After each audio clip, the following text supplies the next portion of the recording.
जो नए होंगे उनको कोई दिक्कत नहीं है। ये चर्चा चल रहा था भूगोल का परिचय, यही परिचय चल रहा था। परिचय में कुछ नाम लिखवाए थे, ठीक है, उसी नाम की चर्चा चल रही थी। ठीक है, एक शब्द लिखाए थे हम लोग नाम में, हेरोडोटस, यही ना था जी, हेरोडोटस। डेल्टा और वातावरण के जनक ना। डेल्टा शब्द, इसके बारे में लिख लीजिए, डेल्टा शब्द क्या है, लिखिए।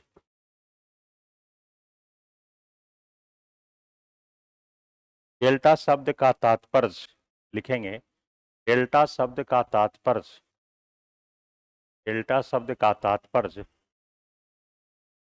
नदियों के मुहाने पर, नदियों के मुहाने पर, नदियों के मुहाने पर। नदियों का मुहाना का मतलब क्या होता है? जहाँ नदियाँ लास्ट होती हैं, गिरती हैं, सागर या किसी खाड़ी या महासागर जहाँ भी गिरती है उसको हम लोग नदियों का मुहाना कहते हैं। ठीक है, ध्यान देंगे ये जो शब्द है नदी से ही जुड़ा हुआ है। नदी, जहाँ से नदी की उत्पत्ति होती है उसको कहते हैं उद्गम स्थान। ठीक है, उद्गम स्थान, जहाँ से नदी जा करके कहाँ, किसी सागर, किसी खाड़ी या जो भी जल का बड़ा स्रोत है वहां पर लास्ट होती है, इसको हम लोग क्या बोलते हैं? इसको मुहाना कहते हैं, मुहाना कहते हैं, माउथ। ठीक है, यानी नदियों के मुहाने पर। ठीक है, तो नदियां कौन कौन सी कार्य कर रही है? नदी तीन प्रकार का कार्य करती है। ठीक है, एक काम करेगी नदी, अपर्दन करेगी, अपर्दन का मतलब होता है काटना छाटना। दूसरा काम करता है परिवहन, ढोना मलबा को। तीसरा करती है जमा करती है, निक्षेपण करती। ठीक है, नदी की तीन अवस्था होती है, याद रखिएगा, जिस तरह आपके जीवन की अवस्था होती है उसी प्रकार से तीन अवस्था होती है। नदी का अवस्था होता है युवा अवस्था, प्रौढ़ावस्था, ये सब नाम सुने हैं, प्रौढ़ावस्था और वृद्धावस्था।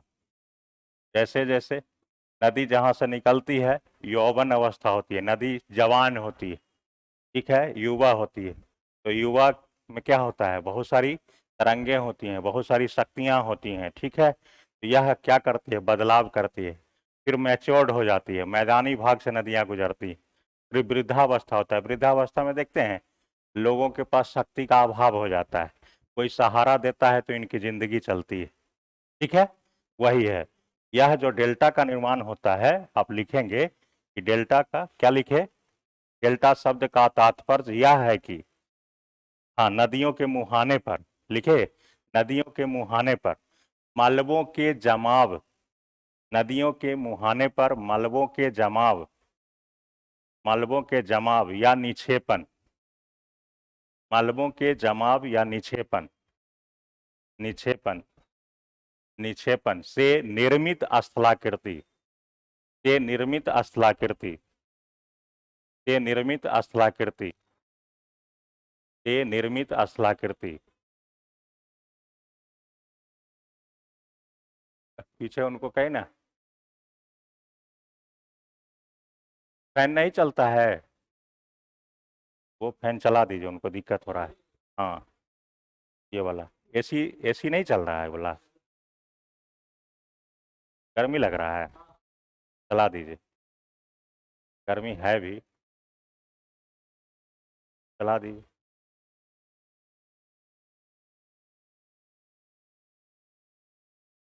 लिखे, बल्बों के निक्षेप से निर्मित स्थलाकृति। स्थलाकृति मतलब होता है टोपोग्राफी, इंग्लिश में उसको कहते हैं टोपोग्राफी, स्थल पर बने हुए आकृति। ठीक है, स्थल पर बने हुए आकृति, ये सब शब्द है बाबू, शब्द को समझना होगा। ठीक है, ध्यान रखना है, शब्द को समझना होगा। ये सब टोपोग्राफी, स्थल पर बने हुए आकृति को स्थलाकृति कहते हैं। ठीक है, जैसे आपको स्थल पर भिन्न भिन्न आकृति दिखाई पड़ेगा, कहीं पर्वत है, कहीं पठार है, कहीं नदियां हैं, कहीं झील है, कहीं मैदान है, ये सब क्या है? स्थलाकृति है। ठीक है, तो नदियों ने क्या बनाया? नदियों के द्वारा लाए गए मलबों के निक्षेप से क्या बना है? नदियों के मुहाने पर डेल्टा बना है। ठीक है, डेल्टा बना है, लिखेंगे डेल्टा का आकार त्रिभुजाकार होता है। डेल्टा का आकार त्रिभुजाकार होता है। डेल्टा का आकार त्रिभुजाकार होता है। डेल्टा का आकार त्रिभुजाकार होता है। डेल्टा का आकार त्रिभुजाकार होता है। ठीक है, त्रिभुजाकार होता है। लेकिन लेकिन लेकिन एक अपवाद डेल्टा है। अपवाद डेल्टा है, अपवाद एक्सेप्शन जिसको कहते हैं।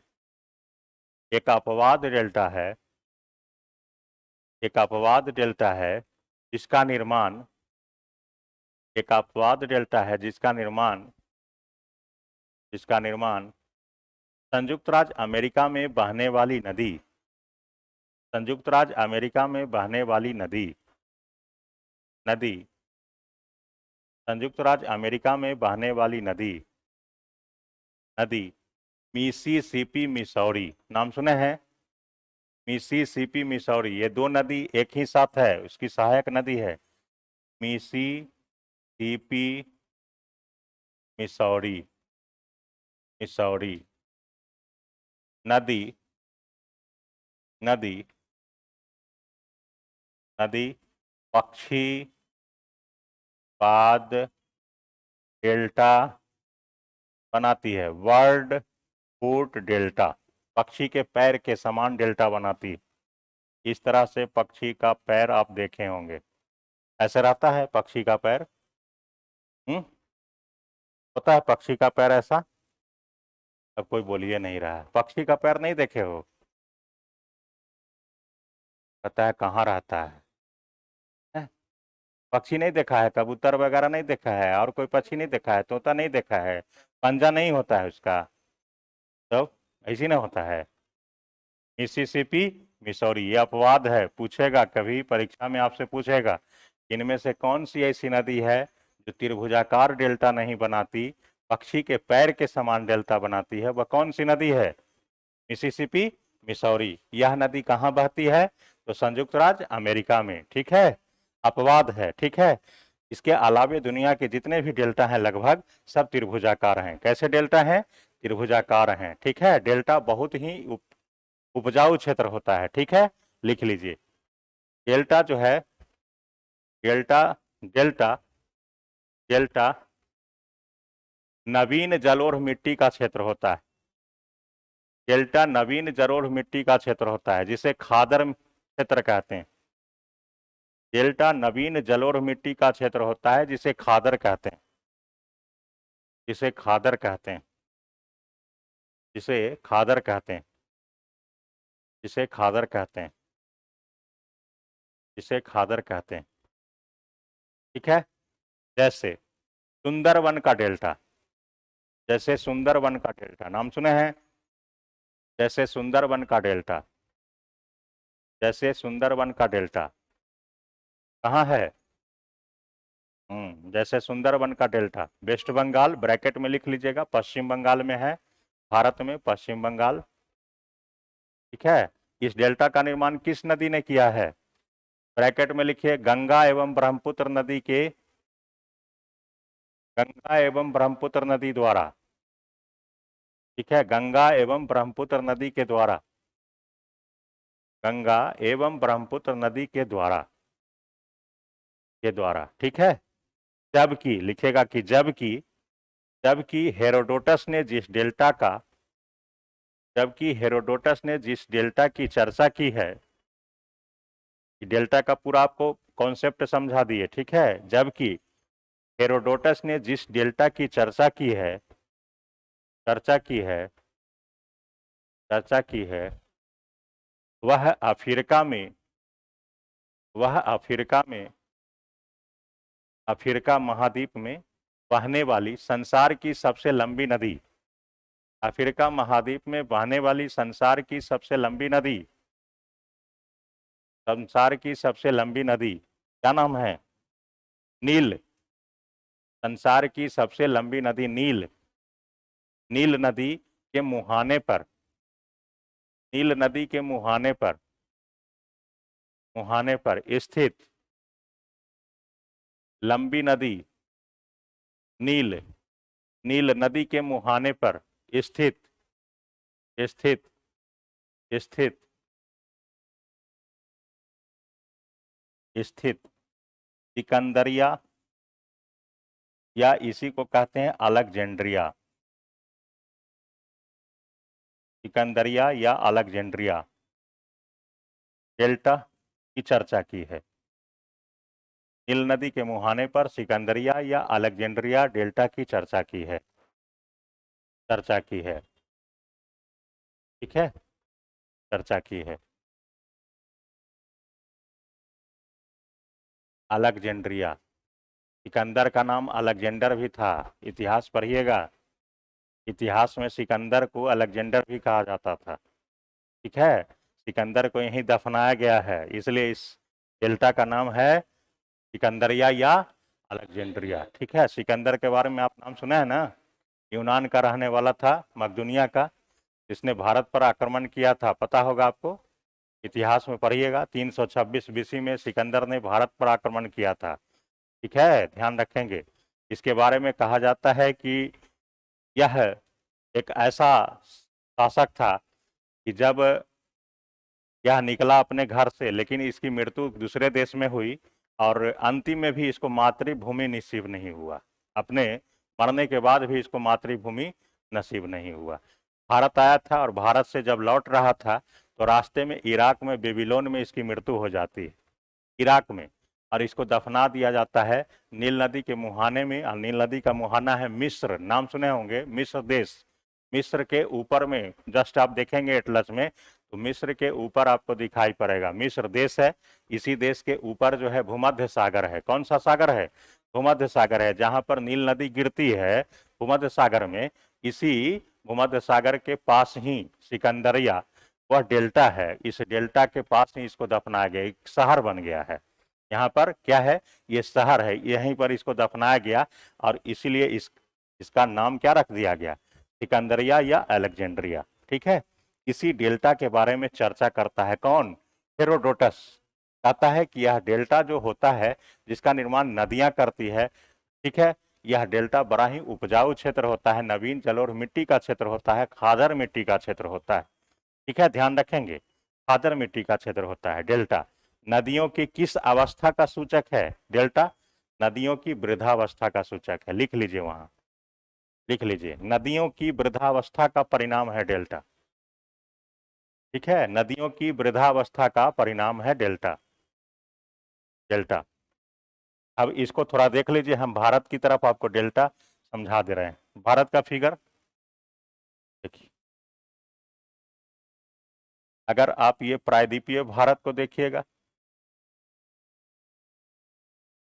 ये प्रायद्वीपीय भारत का फिगर आप देखिए, ये मान लीजिए आपका प्रायद्वीपीय भारत है, ऊपर वाला हमको आवश्यकता नहीं। देखिए, आपको दिखाई पड़ता होगा, ये बी वो बंगाल की खाड़ी है, ये आपका श्रीलंका, ये है आपका इंडियन ओशन, ये है आपका अरेबियन सी, है ना जी, है, ये है आपका, ये बृहत हिमालय है, ये हिमालय, बृहत हिमालय।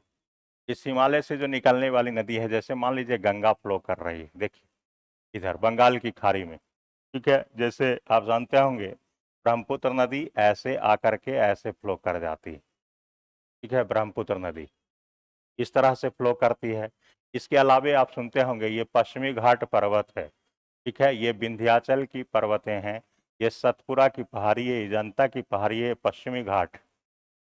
ठीक है, ये नीलगिरी की पहाड़ी, अन्नामलाई की पहाड़ी, कार्डेमम की पहाड़ी। ठीक है, ध्यान रखेंगे।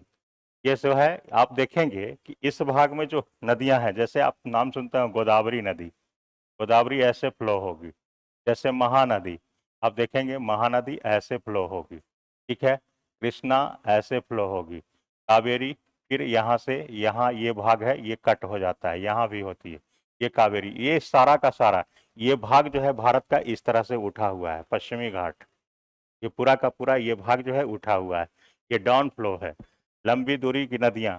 ये सारी नदियां जो है इधर बंगाल की खाड़ी में जो भारत की सारी नदियां जो गिरती हैं, ये सब अपने मुहाने पर डेल्टा का निर्माण करती है। क्या करती है? डेल्टा का निर्माण करती है। लेकिन इधर आप देखेंगे कि इसी विंध्याचल पर्वत और सतपुरा के पहाड़ी के पास यहाँ पर आप देखेंगे अमरकंटक है, यहाँ से निकलती एक नदी का नाम है नर्मदा नदी। फिर आप देखेंगे यहाँ से निकलती है एक नदी जिसका नाम है ताप्ती नदी। ये सारी नदियाँ जो इधर फ्लो होती है, इधर यहाँ से जो निकल रही है, जैसे मांडवी है, पेरियार है, बहुत सारी नदियाँ हैं। जैसे आप नाम सुनिएगा, इधर से साबरमती आती है, यहाँ राजस्थान से लूनी आकर के यहाँ विलुप्त हो जाती है, ठीक है। ये सारी नदियाँ हैं। फिर आप देखेंगे कि माही नदी भी आती है। ये सारी नदियाँ जो है अरब सागर में गिरती है, ये जो है ऊंचाई से गिरती है, ठीक है। यहाँ मलबा का क्या होता है, निक्षेप होता है, मलबा का जमाव। डेल्टा जो आ गया, तो डेल्टा में क्या हुआ, ये डेल्टा शब्द है, तो डेल्टा का मतलब क्या, मलबा का, मलबा यानी अवसाद जो नदी अपने साथ लाती है, इसका क्या होगा, जमाव होगा। जमाव ज्योग्राफिकल भाषा इसको कहते हैं निक्षेप। ये निक्षेप होगा, जम जाएगा। क्यों, क्योंकि नदियों की शक्ति कमजोर हो जाती है। इसका निर्माण कब होता है, नदियां अपने वृद्धावस्था में इसका निर्माण करती है, ठीक है।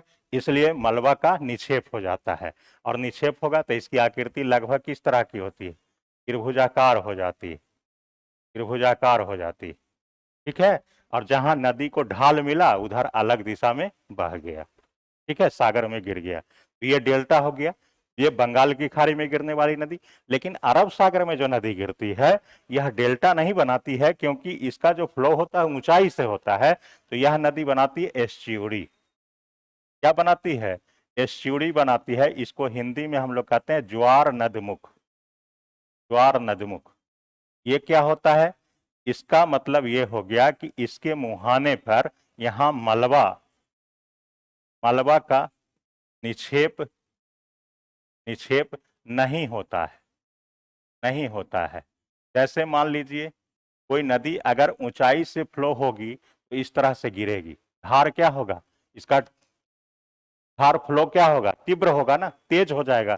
तो तेज होगा तो मलबा पर जमेगा, नहीं जम पाएगा। तो यह डायरेक्ट जो है अपने जो भी अवसाद होगा, जो भी मलबा होगा, उसको डायरेक्ट कहाँ फेंकेगी, सागर में। कहाँ फेंकेगी, सागर में फेंकेगी, ठीक है।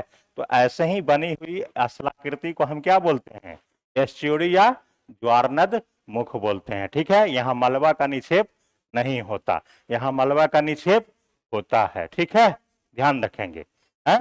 यही दो फर्क होता है, ध्यान रखिएगा। ऐसी नदियां भारत में अगर आप देखेंगे कि एस्च्यूरी का निर्माण करने वाली जो नदी है, इसका नाम है नर्मदा, नाम सुने हैं।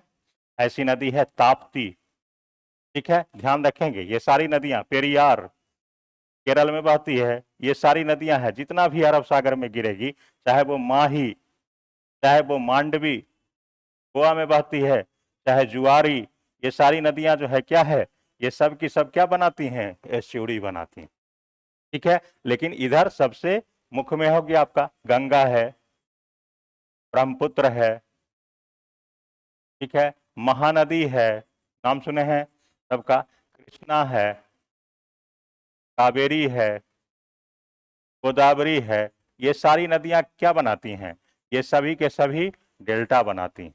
क्या बनाती हैं, डेल्टा बनाती हैं। अब समझ में आ गया कि डेल्टा कितना इंपॉर्टेंट है, ठीक है। हेरोडोटस ने जिस डेल्टा को बताया, डेल्टा क्या है, इस शब्द को समझ गए, ध्यान रखिएगा। भारत में भी मैंने आपको बता दिया कि भारत के किस क्षेत्र में डेल्टा होगा, किस क्षेत्र में एस्च्यूरी होगा, क्लियर।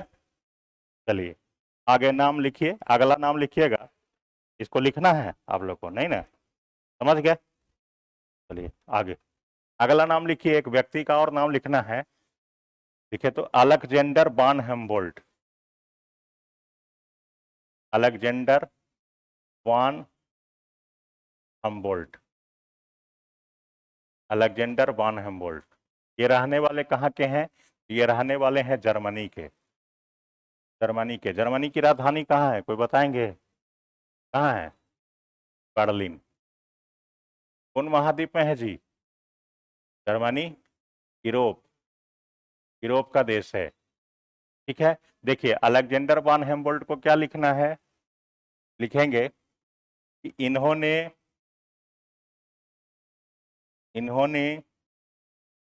पहली बार विश्व के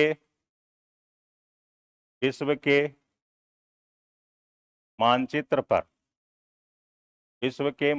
पर समताप रेखाओं को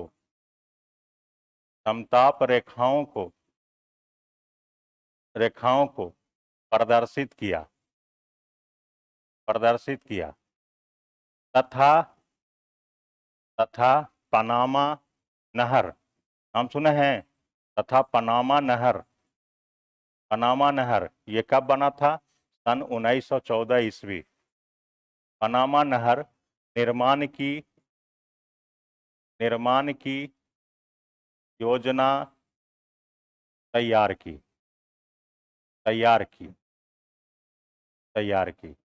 इस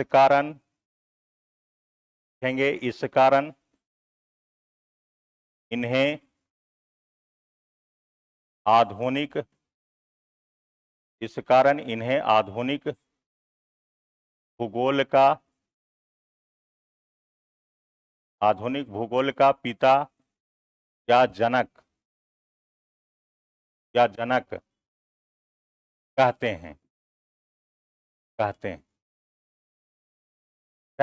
हैं। देखिए, इन्होंने समताप रेखाओं को प्रदर्शित किया, पनामा नहर निर्माण की योजना तैयार की, इस कारण इनको भूगोल में क्या कहते हैं? आधुनिक भूगोल का पिता कहते हैं। बहुत इंपॉर्टेंट चीज है, ठीक है। मॉडर्न ज्योग्राफी का इनको पिता हम लोग कहते हैं। जब आप पढ़िएगा एक पृथ्वी का वायुमंडल पढ़िएगा, वायुमंडल, ठीक है, पृथ्वी का वायुमंडल, तो इसमें आप जानिएगा जिस जगह पर आप रहते हैं इसको हम लोग पृथ्वी का क्रस्ट कहते हैं। भूपर्पटी, इसी को आप स्थल मंडल कहते हैं, जहाँ पर आप रहते हैं, ठीक है। यहाँ से लेकर के आप देखेंगे ये वायुमंडल को अगर हम लोग लेयर में बांटते हैं तो यह लगभग 1600 किलोमीटर तक ऊपर, ठीक है। ये है आपका क्षोभ मंडल, ये है आपका समताप मंडल, ये मध्य मंडल, ये हो गया आपका आयन मंडल, और इसके ऊपर है बहिर्मंडल, मतलब अंतरिक्ष शुरू हो जाता है, ठीक है। इसको कहते हैं क्षोभ मंडल। ये है क्षोभ मंडल, ये है समताप मंडल, ठीक है। ये है मध्य मंडल, ठीक है। ये है आयन मंडल, और इसको कहते हैं बहिर्मंडल, वाहे। इसके बाद अंतरिक्ष शुरू हो जाता है, यहीं से अंतरिक्ष है, अंतरिक्ष शुरू हो जाता है। मतलब यहाँ के बाद पृथ्वी की गुरुत्वाकर्षण शक्ति काम नहीं करती, यहीं तक करती है, ठीक है, ध्यान रखेंगे। इसका ऊंचाई भी देखेंगे तो यह 8 किलोमीटर से 18 किलोमीटर तक है यहाँ, ठीक है। ये 18 से 50 किलोमीटर तक है, ये 640 किलोमीटर तक है, इसी प्रकार से ऊपर तक सबकी ऊंचाई है, ठीक है, लगभग। क्या हुआ, कोई दिक्कत है? हैं? ये देखिए क्षोभ मंडल, इसी मंडल में पृथ्वी के ऊपर जितना भी परिवर्तन होता है, चाहे वो वर्षा हुआ, बादल हुआ, बिजली हुआ, जितना भी आंधी तूफान वगैरह आता है, इसी मंडल में आता है। किस में आता है? क्षोभ मंडल में आता है, इसलिए इसको परिवर्तन मंडल कहते हैं।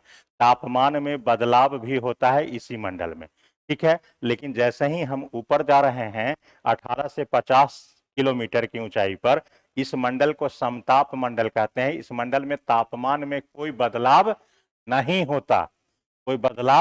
नहीं होता है, ठीक है। इसी मंडल में जितना भी आप देखते हैं ना, एरोप्लेन वगैरह जो चलता है, चाहे जेट यान, वायुयान, चाहे गुब्बारा जो बड़ा बड़ा जो चलता है, वो सब इसी मंडल में चलता है। किस मंडल में? समताप में, ठीक है, समताप मंडल में चलता है। इसी मंडल के बारे में जानकारी देने का काम किसने किया था? पहली बार, जहां तापमान में कोई बदलाव नहीं होता है। कितना इंपॉर्टेंट काम किया, तापमान में कोई बदलाव नहीं होता है वैसे क्षेत्र। इसी मंडल में आप देखेंगे 18 से 50 किलोमीटर का क्षेत्र है, इसी मंडल में एक परत पाया जाता है 20 से 35 किलोमीटर के बीच का जो भाग है, ये मोटी तह है, और इसी को आप कहते हैं इसी मंडल में, जिसका नाम है ओजोन परत। कौन सा परत? ओजोन लेयर, गैस नाम सुना है ना, ओजोन परत होती है, इसी मंडल में है। समताप में पूछेगा, परीक्षा में पूछता है, और इसके ऊपर आप देखते होंगे अंतरिक्ष में ये है सन, ये सन है, ये सन है ना, और सन की जो किरणें हैं देखिए तो पृथ्वी तक आती है ना, ऐसे आती है ना, है। और सन की किरणें कैसी किरणें हैं? विनाशकारी किरणें, जिसको अल्ट्रा वायलेट वेव कहते हैं, निकलती है सन से, पैराबैंगनी किरणें। इस पैराबैंगनी किरण को खन्ना की तरह छान देता है कौन? ओजोन परत, और छान करके आपको अच्छा किरण पहुंचाता है पृथ्वी पर रहने वाले को। नहीं, लेकिन मानव ने क्या कर दिया? मानव जैसे जैसे आगे बढ़ रहा है वैसे वैसे प्रकृति के साथ खिलवाड़ करते जा रहा है। नहीं, मानव खिलवाड़ करते जा रहा है। कारण क्या है? अभी गर्मी है, हम लोग आगे बढ़ गए तो गर्मी में हम लोग गर्मी बर्दाश्त नहीं करेंगे, हम लोग एसी चलाएंगे, रेफ्रिजरेटर रखेंगे। ये हमको पता होना चाहिए कि इससे किस प्रकार की गैसें निकलती हैं। सीएफसी गैस निकलता है ना, कल कारखानों से विनाशकारी धुआं गैस निकलता है। यह सब क्या कर रहा है? हमारे वायुमंडल को प्रभावित करता है। ओजोन परत की मोटाई को पतला कर दिया है। क्या कर दिया है? पतला कर दिया। तो हम कहते हैं ओजोन में छिद्र हो गया।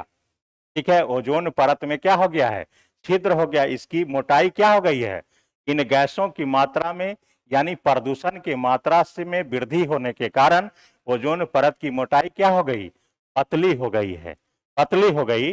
और जब पतली हो गया तब क्या स्थिति होगा? अब अल्ट्रा वायलेट वेव जो है वो डायरेक्ट पृथ्वी तक आ जाएगी ना। इससे क्या होगा? मानव को त्वचा कैंसर जैसा रोग हो जाएगा। होगा जी, सुनते होंगे कि मानव को बहुत सारे को त्वचा कैंसर हो जाता है। इसका मतलब क्या है? देखते हैं इतना गर्मी, साल के 11 महीने गर्म होता है, वायुमंडल हमारा क्या हो रहा है? अत्यधिक गर्म हो रहा है। इसका खामियाजा क्या होगा? आप सुनते होंगे कि जब आप ग्लोब को देखिएगा तो ग्लोब पर आप देखेंगे तो इतना ही भाग क्या है? ये 29% भाग क्या है? स्थल है। और ये 71% भाग क्या है जी? जल है ना।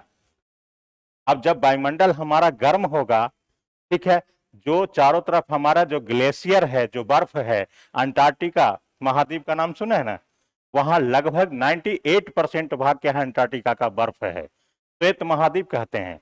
मोटी तह है बर्फ की, लगभग 5 से 20 किलोमीटर मोटी तह है अंटार्कटिका में। सोच लीजिए। तो वायुमंडल जब गर्म होगा तो क्या होगा?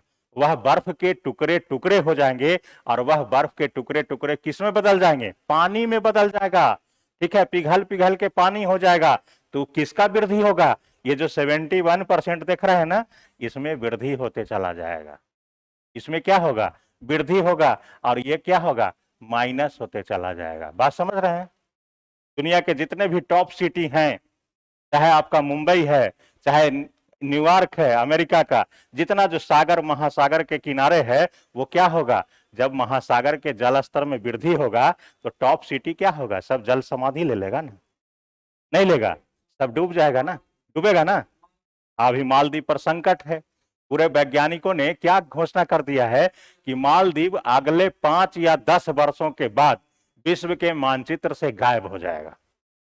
इस कदर से महासागरों के जल स्तर में वृद्धि हो रहा है। इसका सबसे पहला उदाहरण मालदीव पर संकट है।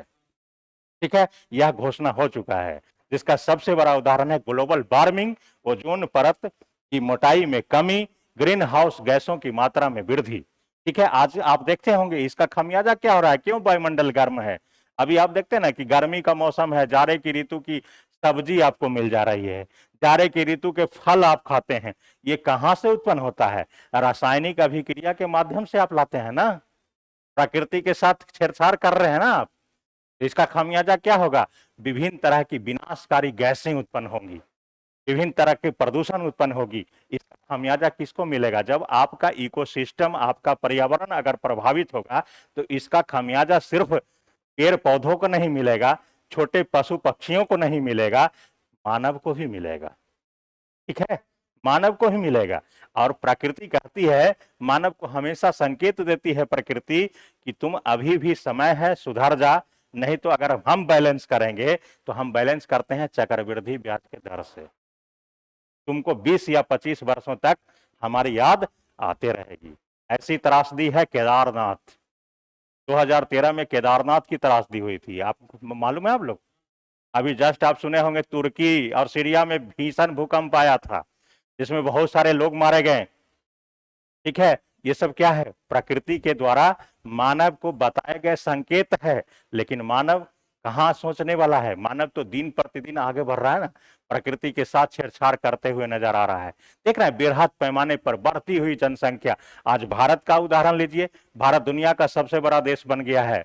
ठीक है, चीन को भी पीछे छोड़ दिया है बढ़ती हुई जनसंख्या में। आज दुनिया का सबसे बड़ा जनसंख्या वाला देश हम हो गए।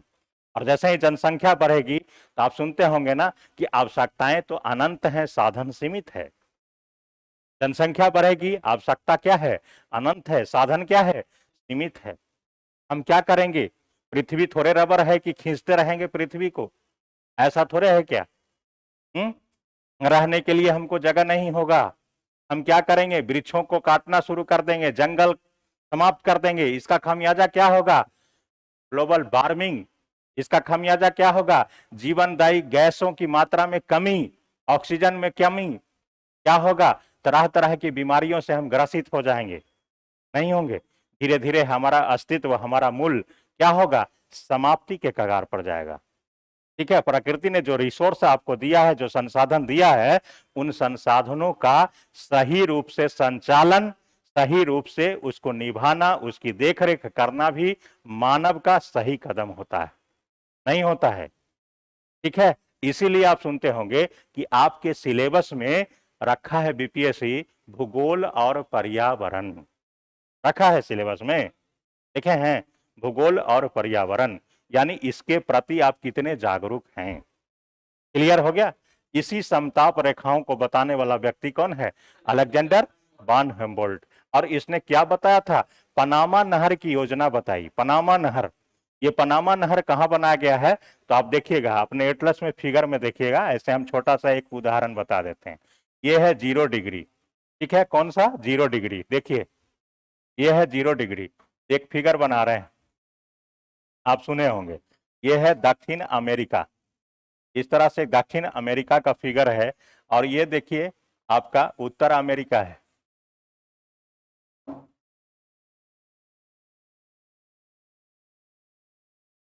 ये उत्तर अमेरिका, ये उत्तर अमेरिका हो गया आपका। ठीक है, ये हो गया आपका उत्तर अमेरिका। और ये क्या है? दक्षिण अमेरिका। ये है अटलांटिक महासागर। कौन सा महासागर? अटलांटिक महासागर।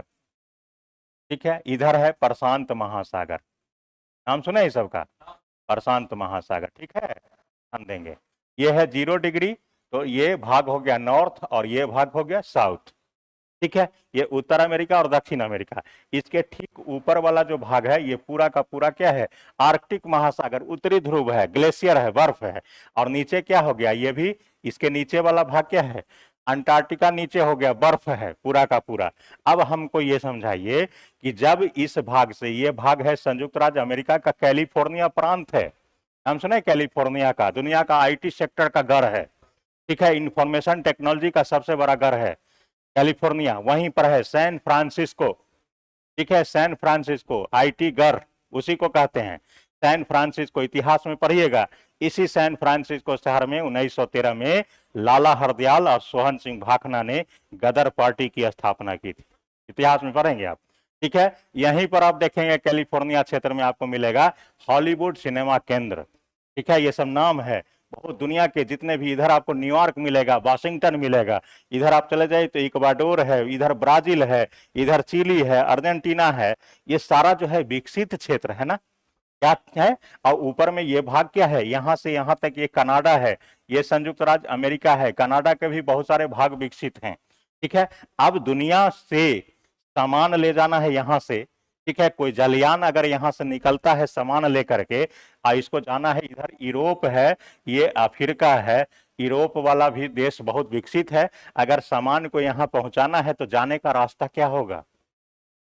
जाने का रास्ता यहां से अगर कोई जलयान निकलता है सामान लेकर के तो ऐसे ही जा सकता है, या तो ऐसे जाएगा। ठीक है, बर्फ वाले इलाके से जाएगा तो फंसने का डर होगा, एक्सीडेंट होने की संभावना होगी, है ना। ऐसा ही एक्सीडेंट हुआ था दुनिया में, एक घटना जो बड़ा चर्चा में रहा और उस पर सिनेमा बन चुका है, टाइटैनिक। टाइटैनिक दुर्घटना सन 1912 में, ठीक है, सन 1912 में टाइटैनिक की दुर्घटना हुई थी, जो यहां पर आकर के टाइटैनिक यहीं पर आकर के डूब गया था। ये पूरा ग्रीनलैंड है, यहां से ऊपर से बर्फ के टुकड़े आकर के इस पूरे लेब्राडोर सागर है, इसी सागर में चारों तरफ बर्फ ही बर्फ सागर में फैल गया। ठीक है, ड्राइवर को पता ही नहीं चला कि हम कहां जा रहे हैं। ठीक है, और वह दिशा भ्रम होने की स्थिति में क्या हो गया, धीरे धीरे धीरे धीरे ग्लेशियर में फंसता चला गया बर्फ में और धंस गया नीचे। समझ गए बात को, पूरा एक्सीडेंट है।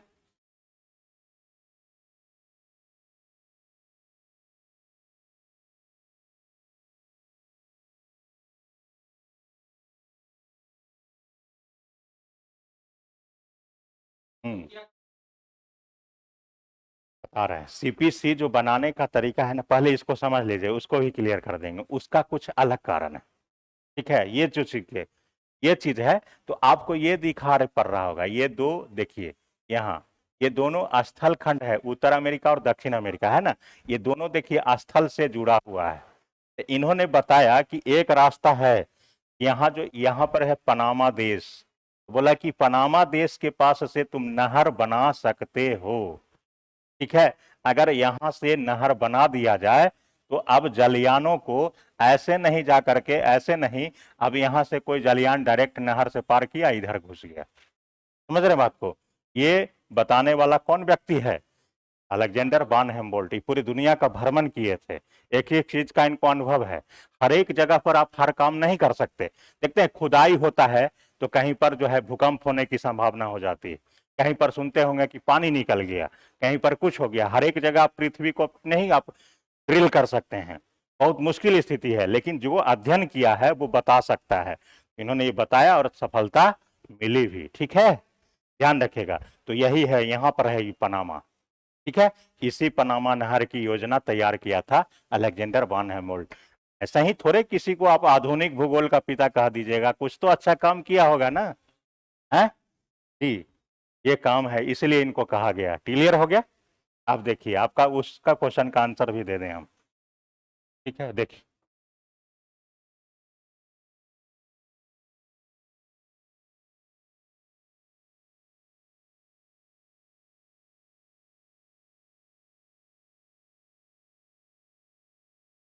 ये है आपका पाकिस्तान, अफगानिस्तान,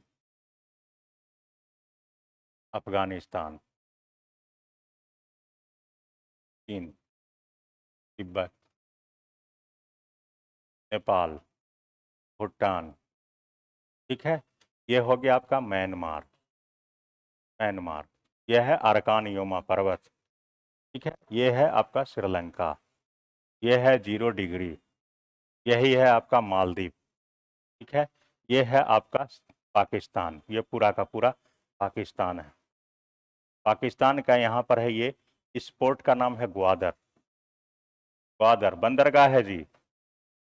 ठीक है, बंदरगाह है। ठीक है, इधर से आगे बढ़िए तो ये आपका अफगानिस्तान, अफगानिस्तान से ये जस्ट सटा हुआ भाग है, इसको कहते हैं ईरान, ईरान का यहाँ पर बंदरगाह है, इसका नाम है चाबहार, चाबहार, चाबहार बंदरगाह, बंदरगाह।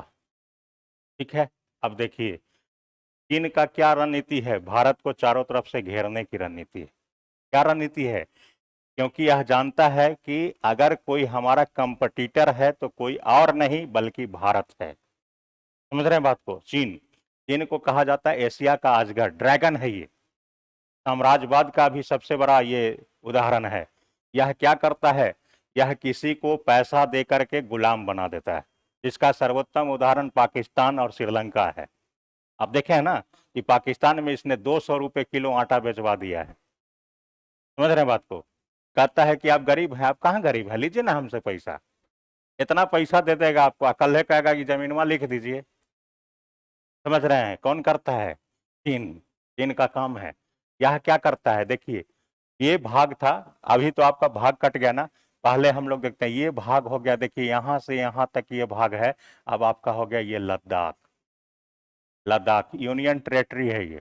ठीक है, ये भाग हो गया यहां से यहां तक आपका, ये पूरा आपका ये कश्मीर हो गया, J&K। ठीक है, ये बड़ा भाग क्या है, लद्दाख है, इसी को काट दिया। ये सब इसी के खेल के कारण किया है, नहीं तो पहले क्या था, ये भाग देखिए इस तरह से, यही भाग था जो पहले था आपका, तो पहले इस तरह से था ये भाग, देखेंगे आप, ये भाग आ गया आपका, तो ये भाग यहां तक आपको लद्दाख,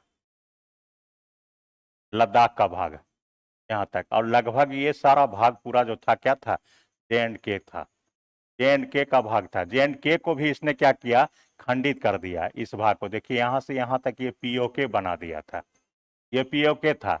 यहाँ इसमें देखेंगे लद्दाख में, तो यहाँ पर ये भाग क्या है, ये पूरा का पूरा अक्साई चीन है, जिसको LOC कहते हैं, और इसको LOC कहते हैं, इसका बॉर्डर को, ये आजाद कश्मीर है। तो इसने क्या किया, यह भारत को परेशान करने की इसकी रणनीति है, इसका, चीन का, ठीक है, और कुछ नहीं है इसका रणनीति। क्या है, क्योंकि इस बंदरगाह पर यहां से जैसे ही आप देखेंगे तो ये पूरा खाड़ी कंट्री है, कौन सी कंट्री है, खाड़ी, खाड़ी देश है, जो पूरा खनिज तेल पेट्रोलियम में जाना जाता है। ठीक है, भारत के साथ इसका बड़ा अच्छा संबंध है, तो जो भी देश यहाँ से जलयान लेकर के तेल वगैरह लेकर के निकलेगा, इस बंदरगाह पर भारत का अधिकार है। किसका अधिकार है, भारत का, भारत ने इसको खरीदा है, तो जैसे ही कोई निकलेगा तो टैक्स देगा इसको। ठीक है, इस क्षेत्र से गुजरेगा तो टैक्स देना पड़ेगा उसको। ठीक है, पाकिस्तान को पैसा दिया, पाकिस्तान को यह कर लिया। तो अब देखिए, ये देखा कि अब भारत ने कहा, क्योंकि भारत की जो समुद्री क्षेत्र है ना, 200 नॉटिकल मील है, इधर से जो भी जलयान लेकर के भारत की तरफ से इधर से जाएगा हिंद महासागर से, तो सब भारत को पैसा देना होगा। इसको भारत को पैसा देना होगा। ठीक है, देखे होंगे हब्बन टोटा बंदरगाह को खरीद लिया है चीन। ठीक है, देखे होंगे यहाँ पर लाया था अपना एक जलयान, और वहां से भारत को देख रहा था। यहाँ क्या किया है कि म्यांमार में कोको द्वीप को खरीद लिया है, और यहाँ इलेक्ट्रॉनिक संयंत्र लगाया है, भारत को देखते रहता है कि इसका कहां कहां से संबंध है।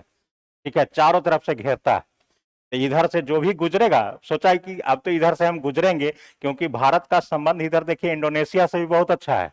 ठीक है, इधर के जितना भी सिंगापुर, इंडोनेशिया, मलेशिया, सबसे अच्छा संबंध है, तो सब पर भारत का ही एक अधिकार है। ये तो देख रहा है कि हम तो जाएंगे, हमको जाना है, चीन तो इधर है ना, तो जाएंगे पूरब की तरफ, तो हम तो जाएंगे इधर से सामान लेकर के, तो हमसे टैक्स लेगा। ठीक है, टैक्स लेगा, सामानों की जांच करेगी, है ना, तो हमारा कोई तो विकल्प होना चाहिए। तो इसने क्या किया, यहां से यह निकलेगा तो बोला पाकिस्तान के कि पोर्ट हमको दे दो।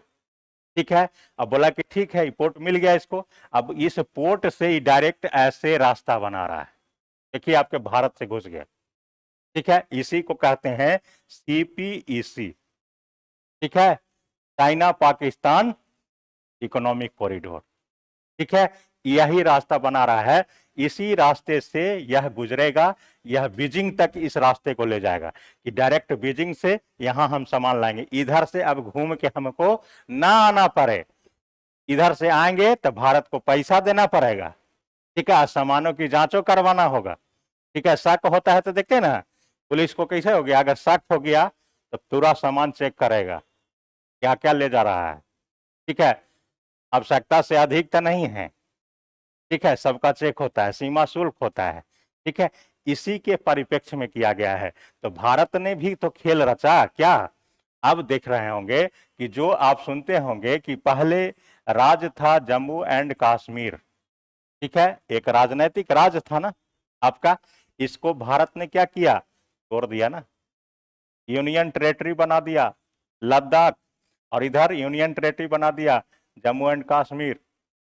ठीक है, अब डायरेक्ट शासन कहां से, दिल्ली से। ठीक है भैया, आपकी शक्ति को क्या किया, तोड़ दिया। ये तोड़ दिया गया है, रणनीति है। क्यों, क्योंकि धीरे धीरे जो हमारा POK है, अक्साई चीन है, सब हम वापस ले लेंगे। समझ रहे हैं बात को, अभी हिम्मत नहीं है चाहे जम्मू एंड कश्मीर और लद्दाख की तरफ कोई भी क्रांति होने का। सुनते हैं, इसके पहले देखते थे बराबर वहां बमबाजी हो रहा था है, हमेशा कुछ ना कुछ होते रहता था। यहाँ का जो लोग थे ना, वो लोग उधर पाकिस्तान को सपोर्ट कर दिया, यहाँ से चाइना को सपोर्ट कर दिया। अब चाइना आपको जो है इतना पैसा दे दे, किसी को ऑफर कर दे कि भैया तुमको हम 2 करोड़ देंगे, तुम जो है ये बम जो है फोड़वा दो, चाहे सामान पास करवा दो। करवा देगा। वो जीवन में पैसा देखबे नहीं किया, कौन बड़का बात है, वो थोड़े देख रहा है। राष्ट्रीयता कहाँ है? राष्ट्रीयता जब आएगा तो आप कुछ भी कर सकते हैं। राष्ट्रीयता के अभाव में आप पढ़िएगा कि 1857 की क्रांति आप हार गए। ठीक है, राष्ट्रीयता समझते हैं ना? राष्ट्रीयता का मतलब, राष्ट्रीयता का मतलब, राष्ट्रवाद का मतलब ये नहीं कि सिर्फ भारत माता की जय तिरंगा लेकर के घूमना, ये ढकोसला है। अगर कोई ये करता है तो सबसे बड़ा बेवकूफ है, वो आपको ठग रहा है। राष्ट्रवाद का मतलब क्या है? आप स्टूडेंट है ना, एक स्टूडेंट का कर्म क्या होता है? पढ़ाई करना। ठीक है, एक किसान का काम क्या होता है? खेती करना। ठीक है, एक शिक्षा का काम क्या होता है? पढ़ाना बच्चों को ईमानदारी के साथ। यह राष्ट्र के हित का काम है। किसका काम है? राष्ट्र के हित का काम है। आपको जो वर्क मिला है उस वर्क को बखूबी आप निभाइए, यही राष्ट्रवाद है। राष्ट्रवाद का मतलब नारा खाली लगा देना नहीं है। ठीक है, आप जापान में देखिए कि राष्ट्रवाद क्या होता है। ठीक है, जापान को कुछ नहीं मिला है, प्रकृति ने जापान को कुछ नहीं दिया। दुनिया में सबसे अधिक भूकंप आता है जापान में, वहां के लोग अभ्यस्त हैं। ठीक है, जापान के लोग सबसे पहले कोई भी घटना होता है तो अपने देश के प्रति वो सोचते हैं। लेकिन भारत में ऐसा नहीं है। भारत में इन्हीं लोगों ने हमको बांट दिया है, भाषा के आधार पर, क्षेत्रवाद के आधार पर, जातिवाद के आधार पर बांट दिया है ना, वंशवाद के आधार पर बांट दिया है। अभी इसका तात्कालिक उदाहरण है, यहीं पर आप सुने होंगे, यहां एक राज्य मणिपुर अभी जल रहा है। ठीक है, इसमें भी इसका हाथ है, बात समझ लीजिए। ठीक है, यहाँ नागालैंड है, नागा जातियों का बहुत बड़ा क्षेत्र है। नागा चाहता है कि हम एक स्वतंत्र देश बनाएं और इसमें सहायता कर रहा है ये बड़का देश। भारत की एकता और अखंडता को खंडित करना चाहता है। अगर हम कमजोर हो जाएंगे तो हमारी एकता अखंडता नष्ट हो जाएगी। इसी का खामियाजा था कि आप सुनते होंगे कि 1498 में वास्को डी गामा भारत आया था 1498 में वास्को डी गामा भारत आया है ना, आया था ना। यूरोपीय कंपनी के रूप में भारत में पहली बार वही आया, पुर्तगाली, 1498 में आया था। आज 1498 में वास्को डी गामा आया और सोचिए कि आप कितने कारगर व्यक्ति थे कि 1498 में आपके घर में कोई आगंतुक अतिथि बन के आया और 1510 में आपके देश पर कब्जा कर लिया। 1510 में यहीं पर बीजापुर में इसने कब्जा कर लिया पुर्तगालियों ने। सोचिए, 1498 में आया, 1510 में आपके क्षेत्र पे कब्जा कर लिया। कहीं ना कहीं आपकी एकता में क्या थी? कमी। यह बढ़ते चला गया। समझ रहे हैं बात को? इसलिए अपने आप को मजबूत करना होगा। ठीक है, मजबूत करना होगा, बदलना होगा, राष्ट्र के प्रति सोचना होगा। यहां हमारा जो 28 राज्य है, 8 केंद्र शासित प्रदेश हैं, सभी की राष्ट्रवाद एक ही होनी चाहिए। और वो राष्ट्रवाद क्या है? सिर्फ भारतीय, इंडियन। ठीक है, लेकिन यहां क्या होगा? हम बिहारी हैं, हम मुंबई वाले हैं, हम दिल्ली वाले हैं, तो भैया तोड़ देगा ना दूसरा, उसका तो नाजायज फायदा उठाएगा, नहीं करेगा। एपीजे अब्दुल कलाम को अमेरिका क्यों नहीं खरीद पाया? सोचिए, कितने बड़े व्यक्ति हैं, राष्ट्रपति के पद पर चले गए और तब पर भी उन्होंने क्या कहा कि हमको दुनिया और भारत के लोग राष्ट्रपति नहीं समझे, हमें लोग जाने कि मैं एक शिक्षक ही हूं, एक शिक्षक के रूप में ही जाने। ये कितनी बड़ी महानता है। अमेरिका ने इतना खुला ऑफर दिया कि भारत में क्या रखा है सर, मेरे यहां आ जाइए, हम इतना डॉलर देंगे आपको। ठीक है, देखते हैं बराबर आप कंपनी, यहाँ बच्चे पढ़ के निकलते हैं। ठीक है, ऑफर दे दिया कंपनी अमेरिका का, चल दिया भैया देश बाहर में, आज वहां चला गया, वहीं का मूल निवासी बन गया, रहने लगा। ठीक है, तो ये राष्ट्रीयता के साथ क्या है? खिलवाड़ है ना। ठीक है, जो काम आपको मिला है, जो वर्क मिला है, बखूबी उसको सही समय पर आप संपादित करें, यही राष्ट्रीयता है। समझ रहे हैं? लोग भटक जाते हैं और इसी का नाजायज फायदा उठाया जाता है और कुछ होता नहीं है। यही है सीपीसी। देख लीजिए, चारों तरफ से चीन ने भारत को घेरने की रणनीति बनाई है, क्योंकि भारत का इस क्षेत्र में, अरबियन क्षेत्र में भारत का संबंध बड़ा अच्छा होते जा रहा है। इसी का नतीजा है कि भारत का अच्छा संबंध हुआ। इस बार आप सुने होंगे, देखे होंगे कि 26 जनवरी को मुख्य अतिथि के रूप में मिस्र के राष्ट्रपति आए थे। मिस्र के राष्ट्रपति थे, ठीक है। 40 वर्षों के बाद मिस्र के राष्ट्रपति भारत आए थे। सोचिए, बीच में हमारा संबंध खराब हो गया था, लेकिन अब पुनः हमारा संबंध अफ्रीकी देशों के साथ भी क्या हो रहा है, प्रगाढ़ और अच्छा होते जा रहा है, ठीक है। ये विदेश नीति का सूचक है। आज भारत का देखिए विदेश नीति इतना अच्छा है कि आप सुनते होंगे कि G20 का शिखर सम्मेलन होने वाला है भारत में, और SCO का बैठक होने वाला है, संघाई, ठीक है, उसका बैठक होने वाला है। ये सब क्या है, भारत का बहुत बड़ा कदम है। आपको मैं बता दूं कि G20 का शिखर सम्मेलन पटना में भी होने वाला है, ठीक है, जिसकी जून में होगी। चर्चा होने वाला था इधर, लेकिन नहीं हुआ था, यहां भी आकर के लोग निकले, इसकी भी चर्चा हो रही है, ठीक है। यानी यह क्या है, भारत के बढ़ते हुए कदम को दिखाया जा रहा है, ठीक है। दबदबा, शक्ति को बनाइए, शक्ति है तभी आपके पास कोई आपको पूछेगा। एनर्जी, पूरा सृष्टि किसका खेल है, एनर्जी का। जब तक आपके अंदर एनर्जी है तब तक आप हैं, एनर्जी समाप्त, कहानी समाप्त। समझ रहे हैं बात को। शक्ति, शक्ति बन गया तभी। अभी आपको तैयारी कर रहे हैं, अभी आपको कुछ लोग बोलेगा, सब सुनते रहिए। जैसे बीपीएससी में राजकर्मी के दर्जा मिल गया, तो 10 साल पहले आपसे कोई रिलेटिव अगर उठा हुआ है, दौड़ेगा मिठाई लेके वही, दूसरा कोई नहीं दौड़ेगा, ठीक है। हाँ, इसलिए अपने शक्ति को बना के रखिए, ठीक है। ओके, यहां तक समझ में आया।